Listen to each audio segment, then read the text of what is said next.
Aquaba, je vous souhaite la bienvenue à la chaîne YouTube École de Sagesse. Mon prénom est Lola. Je suis congolaise. Mon prénom signifie le paradis ou le ciel. J'anime l'émission Afrique, écrit-on histoire. À travers cette émission, je vais parler des différentes périodes qui marquent fortement l'histoire du peuple noir.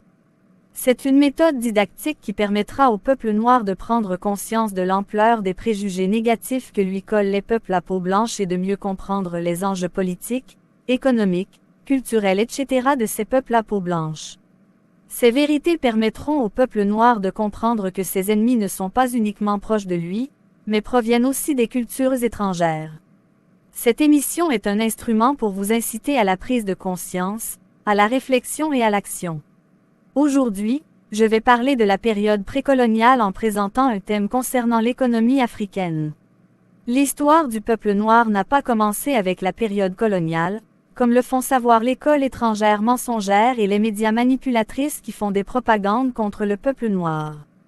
On ne devient pas intellectuel, parce que l'on a fréquenté l'école des Blancs qui abrutit les élèves avec des mensonges fabriqués de toutes pièces pour empêcher aux Noirs et au reste du monde de connaître la vraie histoire du Noir.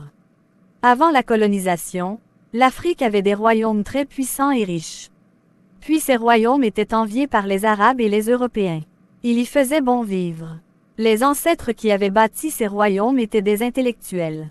Un intellectuel, c'est celui qui sait faire un très bon usage de ses capacités intellectuelles pour bien construire sa vie privée et être utile à sa communauté ou à l'humanité. L'économie africaine était indépendante de l'économie des peuples non-africains pendant la période précoloniale. Les rois et les reines africains avaient instauré dans leurs royaumes ou empires respectifs des systèmes économiques qui étaient à la base de leur prospérité. Par conséquent, les peuples africains étaient économiquement autonomes, ils ne mendiaient pas auprès des peuples non-africains, ou bien ne permettaient pas aux peuples étrangers de piller leurs biens. Voici quelques caractéristiques des systèmes économiques des peuples africains pendant la période précoloniale. Première caractéristique, la primauté du peuple. Les systèmes économiques africains servaient à subvenir d'abord aux besoins du peuple et non ceux des peuples étrangers. À cette époque, l'esprit de responsabilité et de crainte de Dieu était ancré dans les mentalités des peuples africains. Le peuple civil et les hauts dignitaires travaillaient main dans la main pour la prospérité du peuple. Deuxième caractéristique, la spiritualité. La croyance des peuples était basée sur la spiritualité ancestrale. Cette spiritualité contribuait aussi à la stabilité économique des royaumes africains, car les peuples recevaient des enseignements purs. Ces enseignements formaient l'individu à ne pas se négliger au profit d'une autre personne, ou à travailler pour sa propre réussite, etc. C'est ainsi que la spiritualité contribuait à l'essor des systèmes économiques africains en développant des comportements positifs chez l'individu. Troisième caractéristique, le commerce. Les systèmes économiques africains reposaient beaucoup sur le commerce. Les produits commerciaux étaient variés. Ils sont par exemple les produits agricoles, de pêche, des ressources minières, des tissus, etc. Quatrième caractéristique, les types d'échanges. Les échanges commerciaux se faisaient de trois manières. Les échanges commerciaux s'opéraient à l'intérieur du royaume, entre les divers royaumes africains et avec des peuples d'outre-mer. Chaque royaume africain opérait les échanges commerciaux sans rendre compte à un peuple non-africain. Cinquième caractéristique, les modalités d'échanges commerciaux. Les échanges commerciaux s'opéraient par troc, les cauris, autres monnaies africaines, etc. Le troc est basé sur les échanges de produits. Par exemple, les habitants s'échangeaient des produits, contre ceux dont ils avaient besoin. À l'époque précoloniale, les cauris étaient considérés comme des monnaies d'échange. Les ancêtres étaient innovatifs et très intellectuels, car ils inventaient plusieurs diverses méthodes pour faciliter les échanges commerciaux. Ces systèmes économiques africains garantissaient la prospérité des royaumes africains. Sixième caractéristique, les métiers. Dans les royaumes africains, il existait divers groupes de métiers. Ces métiers contribuaient à la prospérité des royaumes. Ces métiers étaient par exemple, dans l'administration, dans le domaine agricole, dans la pêche, dans l'art, dans l'architecture, dans la mode, dans la musique, dans l'artisanat, etc. La prostitution, le chômage, la pauvreté, les vols n'étaient pas répandus à cette époque dans les royaumes africains, comme tel était le cas dans les royaumes d'outre-mer. Certains métiers s'héritaient dans la famille, ou dans les castes sociales.